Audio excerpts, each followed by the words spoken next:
Good morning. Welcome to CATEX-TV. My name is Frank Fortunato. This is a live broadcast from Princeton, New Jersey. Today is Monday, January 24th, 2011. It's 11:30 a.m. Eastern Standard Time in the U.S. It's 4:30 p.m. in London, 12:30 in Hamilton, and in Mexico City, 10:30 a.m. If you need to reach us during the broadcast, you can phone in toll-free at 1-866-67-CATEX. Overseas, our AOL instant mail address is CATEX-TV. I have a couple of breaking stories here. There's been a fairly substantial explosion at the Moscow Domodedovo airport this morning. Actually, it was this afternoon. More than 31 people have been killed. Apparently, it was a suicide bombing. I believe Itar TASS is saying that Prime Minister Putin is on the scene. The second story concerns an incident in England. An Etihad Airways jet bound to Heathrow from Abu Dhabi was diverted by two RAF Typhoon fighter jets to London Stansted Airport. This is apparently after a passenger began to make threats on the plane. No damage or injuries. The plane's safely on the ground. And also, Hanover's K6 made an announcement, or at least Trading Risk is reporting, that their $330 million CAT retro vehicle called K6 is going to pay $50 million in euros in losses stemming from the recent Australian flooding. So some threshold of some sort was triggered. We will have the part one of the Tom Bolt interview. That's going to be ready in about 3 minutes. We have a few stories to get through first. Now, Global Reinsurance Magazine is reporting that Flagstone Re has said that their reinsurance renewal pricing was down by about 8% in the U.S. Flagstone's chief underwriter in North America, Gary Prestia, said 1/1 renewals for North American property were a bit disappointing. Rate decreases were more than we'd previously hoped. Gary said most of the brokers are saying between 5 and 10%, but what we saw was about 8% off in pricing. It was mostly driven by several zones. One was the northeast of the U.S., where they've not had a major hurricane in 25 years. After 25 years without a northeast hurricane and 3 years of a softening market, Prestia said, we saw some prices fall below the reinsurance market's minimum return on equity threshold.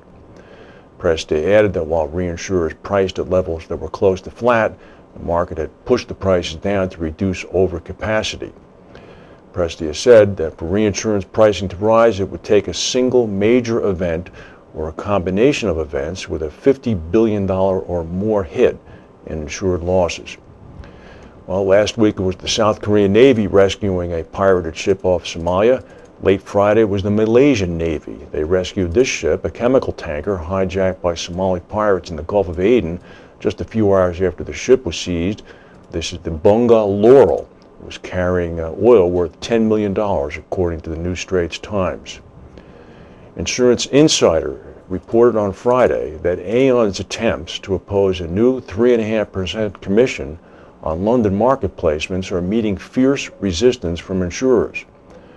According to the Insider, Aon brokers have been attempting to impose an additional 3.5% charge on London market business to reflect the services which it performs on behalf of underwriters. We can find no further information about this story. Tom Bolt is the Director of Performance Management at Lloyd's. Mr. Bolt agreed to sit for a half-an-hour interview with us. We did that on Friday. We're going to play the first half of the interview now, and then we will talk tomorrow and complete the second half. I would just remind viewers that his title is Director of Performance Management at Lloyd's. We slightly reversed some of the wording in the title, and that's our fault, and we apologize to Mr. Bolt. Now to part one of the interview. Right now with Tom Bolt, who's the Director of Performance Management of the Franchise Board at Lloyd's of London. Good morning, Tom. How are you today? I'm great, Frank. It's great to speak to you. Well, it's a real pleasure to have you doing this interview, and we thank you for it. Tom, let me, maybe before we even get to any talks about it, there's always in the United States, people get confused. The Performance Board sits under the Lloyd's Council, and the Performance Board is, I understand, nominally charged with two very big roles. One, of course, protecting the Lloyd's brand name, and the other is protecting the central fund, if you will. And I know that when the Performance Board or the Franchise Board came into being, relatively recently, there might have been some grumbling with underwriters that there was going to be now much closer scrutiny and oversight of what they were writing, limiting their creativity and thus and so forth. Is that pretty much what the franchise board does? And I mean, how is it received now in with your constituents? The franchise board was created through a series of franchise guidelines and standards that they came up with back in 2002-03 and adopted. And when they came up with these standards, which, by the way, were directed and derived from comments and consultation and active involvement of the managing agents themselves, where it was sort of a considered decision to try and avoid finding themselves in some of the pickles they may have found themselves in historically. They gave fairly sweeping sort of powers and standards on claims and underwriting and various things, and then they said, well, how are we going to make sure this happens and is implemented in the market at Lloyd's? Mm-hmm. And they created a franchise board that sits right underneath the Council of Lloyd's to basically conduct the bulk of the business and implement those franchise and standards. As you know, it's sometimes easier to do things with individuals rather than a committee. And so while the franchise board retains the authority and the oversight, they created, among other things, a franchise performance directorate, which is now called the Performance Management Directorate, to actually implement that. Mm-hmm. And that's the group that I head, has about 125 people in it, who look at delegated authorities, underwriting performance, claims management performance, exposure management for the overall aggregation of cat exposures and other things at Lloyd's. Mm-hmm. And we actually have a unit called Franchise Standards that goes around and audits to make sure people are living up to the standards. Okay. And a variety of other things. So to answer your further question real quick, I think my predecessor, Rolf Talla, did a fabulous job implementing the role of the Franchise Performance Director in his first instance, and made it quite a much easier job in some respects for me to further implement what the Franchise Board wanted to have implemented in terms of increasingly positive standards for the market. So I think the grumbling that you may hear now, if you do, is more the grumbling that would come because of where we are in the cycle of a soft market, rather than a disagreement with the premise that the franchise board ought to have some oversight. Right. I think actually, to be fair, the grumbling that I was referring to was back when the board was instituted with those sweeping reforms. People were perhaps wondering how change would affect them, the typical thing. Now, I myself grumbled some. Yes, you might have. I do remember your former position. Now, the UK government moves, for example, to consolidate or change the FSA and put it under the Bank of England. I mean, at one time there were, I understand, full-time 12 FSA employees either stationed at Lloyd's or assigned to Lloyd's. Have those changes by the coalition government had any effect on that level of oversight from the state? I'm not aware of 12 people assigned full-time to Lloyd's from the FSA, but I do know we have very regular meetings with them, if for no other reason than we've tried to undertake to the market, both the FSA and Lloyd's, that we won't duplicate what each other is doing as a regulator for the various aspects we regulate. So it's a key principle. We try to avoid any duplication of effort, if at all possible. Correct. I see you following that line, for example, with the Achilles purchase of Brit, saying that your approval is going to be conditional upon the FSA approving it. Right. So, and in things such as that, we sometimes hone in on different segments of what the subject of the approval is, where we respond to some of the strengths and resources we have, and the FSA does the same with their strengths. Okay. So under the Bank of England, of course, there is a reorganization and a different way of looking at what's going on at insurance enterprises, but there's recent steps to put key people in under Hector Sanz, who are going to be responsible for the insurance sector. We're very pleased with those individuals and those moves as they will become public, and think there's a reasonably clear road forward for how we will be regulated and interacting with the FSA as they implement these steps as what they will be in the new part under the Bank of England. Basically two parts, one more related to consumer protection, and then one related to the functioning of insurance enterprises as financial institutions. Let's, if we could, follow this regulatory path a bit. And I see that the Solvency II implementation for insurers have been pushed back by the extraordinarily long period of a month now. So you have till 12/31/2012. And then I noticed Dr. Ward earlier in the week beginning to publicly question the level of reserving required for catastrophe protection, for example, catastrophe insurance, echoing very much what Mr. von Baumhard, Lipp, and Wallen have been saying now for about a year. How is that all going to go over there, do you think, with the Solvency II implementation? Is that a gigantic headache coming toward you? Is it going to be manageable? Is it something that will transform the way Lloyd's business is conducted by bringing it closer to perhaps a continental standard, or how will that shake out? Well, I'm not sure I'd refer to it as a headache coming towards me. It may already have been here for some time. It's a headache with you, yes. In terms of the implementation on Solvency II, the market will be spending a significant amount of money trying to implement it effectively. And in the FSA and, in fact, in the UK, there tends to be a bit of a trend towards early adoption, if not gold plating, of regulations and having them work to the point where a lot of what we're doing at Lloyd's is sort of probably the cutting edge of implementation. So some issues come up and become very visible to us, maybe a little sooner than they may to others. As we do that, and for example, if you look at catastrophe, the efforts by CEOPS and others to formulate what Solvency II ought to do, it continues to evolve as well. So having a broadening of the catastrophe diversification credit is appropriate where there's enough appropriate substance underneath it to justify such a diversification. And so that's been implemented with some reference, in fact, to Lloyd's in the way that it was implemented. We continue to find other issues that become apparent to us because Lloyd's is a fairly complex business. We do business in so many countries and across so many lines of business that some things that might not be evident if you were a small monoline or regional carrier in Germany, for example, those issues wouldn't necessarily show up as you go to implement what the rules appear to say under Solvency II.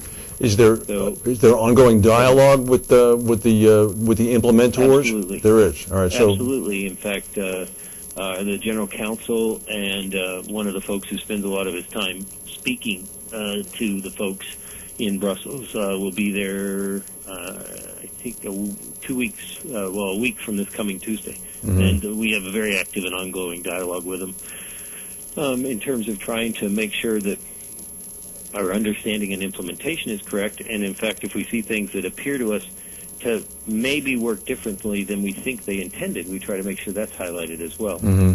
You've also seen a gradual shift to include more of the CEA, the insurance enterprises themselves, in input into the model at this time relative to the bulk of the original heavy lifting was actually done by CEOPS, which is largely insurance regulatory types who were putting that together. Let me circle back a little bit to something you mentioned about the delegated authorities. You've been publicly quoted on that rather extensively during your first year. Of the crucible, I think you referred to it somewhere in a period of testing. I saw an interview that you had done. What percentage of business do those binding authorities represent for Lloyd's? Lloyd's has roughly 31% of its premium in what we call delegated authorities. Of that 31% of its premium, 11 part of 31 is actually with service companies. Those are entities that are affiliated to the managing agents.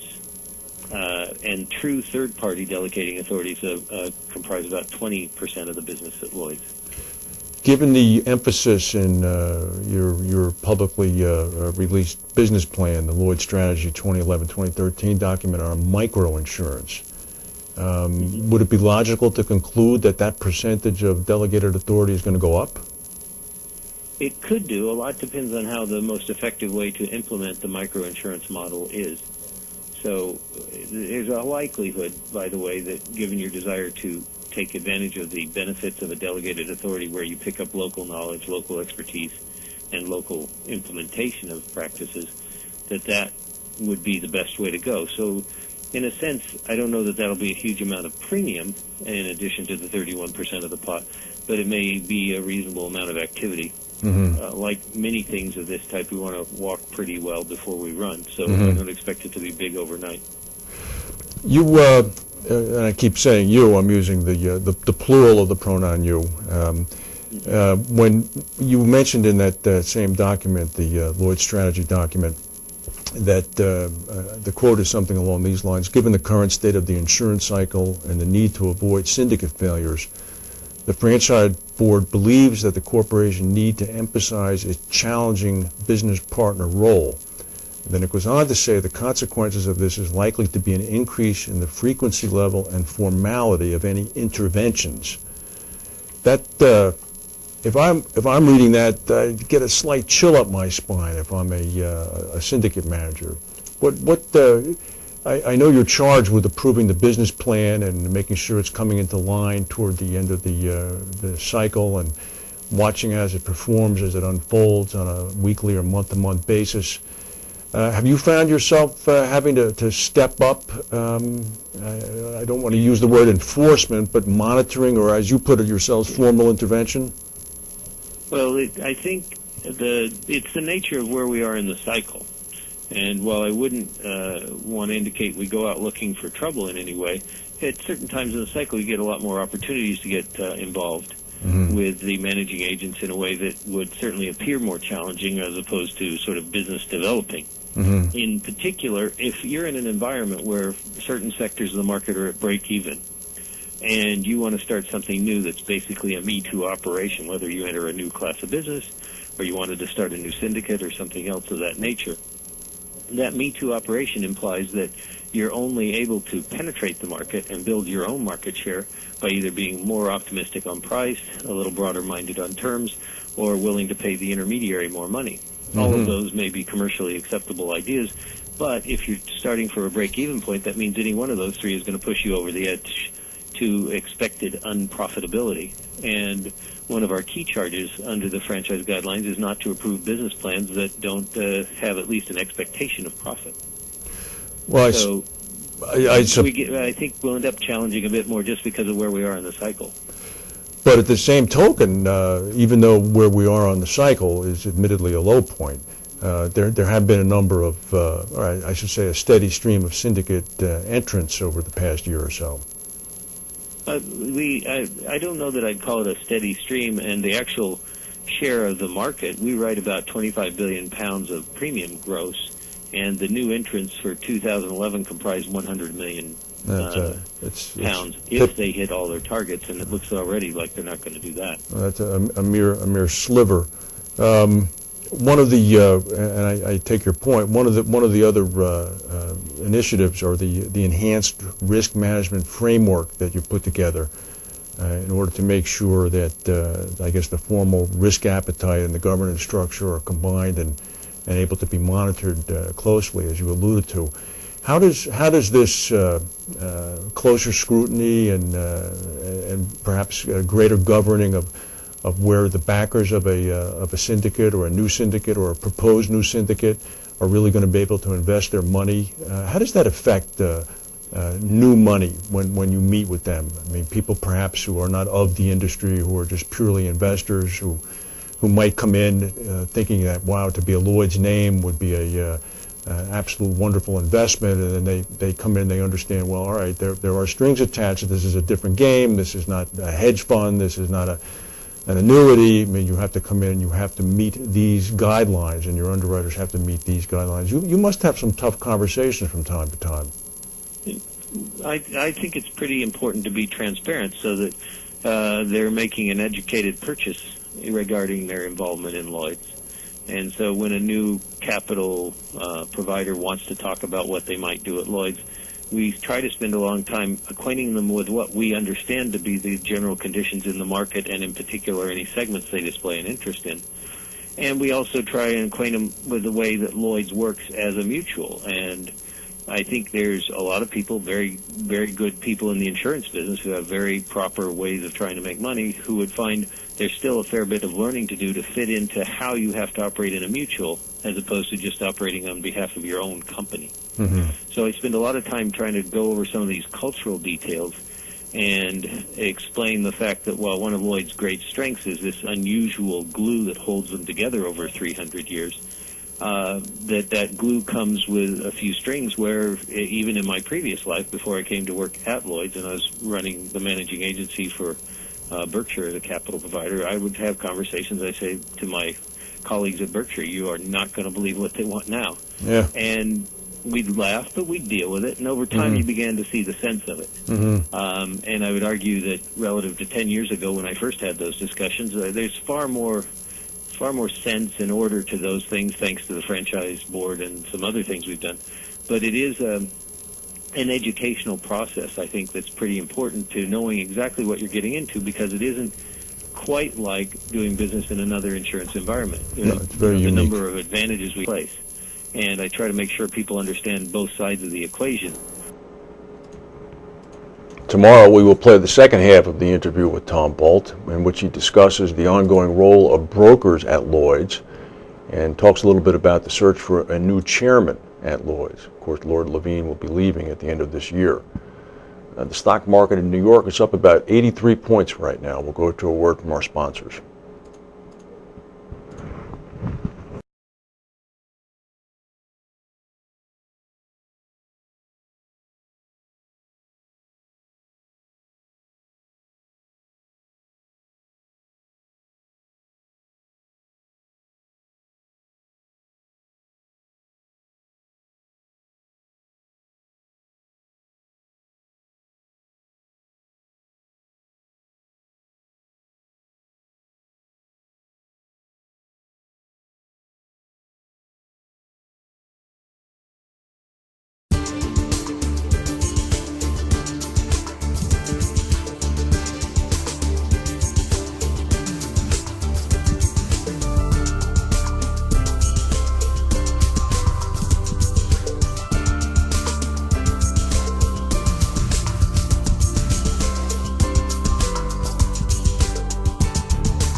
Jardine Lloyd Thompson, the London-based broker, is forming a new South African company.